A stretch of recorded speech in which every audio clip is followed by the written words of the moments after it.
How do Kenyans buy the affordable houses built by the government? Boma Yangu is the official online platform that allows Kenyans to register as house applicants, save towards the cost of a unit, and apply for allocation once eligible. You can access Boma Yangu through the website or by dialing *832#. According to the Ministry of Lands and Housing, 334 Kenyans have registered, more than 45,000 homes have been allocated, and at least 10 housing projects are complete. Most houses under the program are apartments ranging from studio units, 1-bedroom, 2-bedroom, 3-bedroom units, and some projects include duplexes and 4-bedroom units.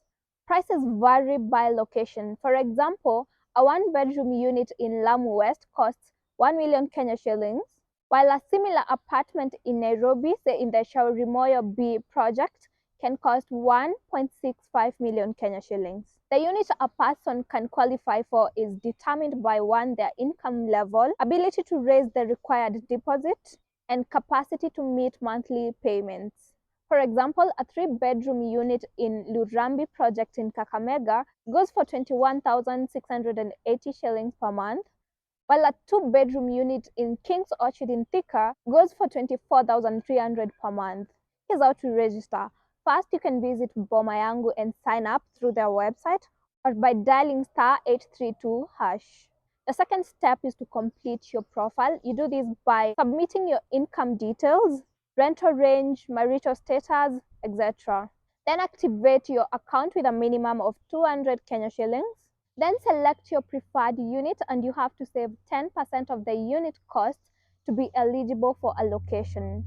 Finally, wait for allocation, which is conducted on a first-come, first-served basis. There are 3 payment plans, and first we have outright purchase, but this does not influence priority during allocation. Then we have mortgage financing. Partner institutions offer repayment plans of up to 25 years.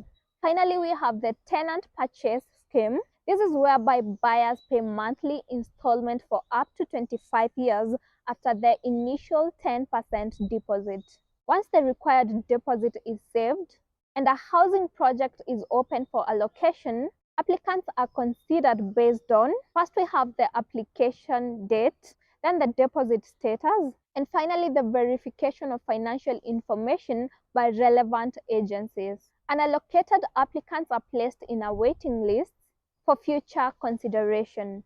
Money254.co.ke has written more about the affordable housing program, including the houses available and their locations. Click on the link on our bio to learn more.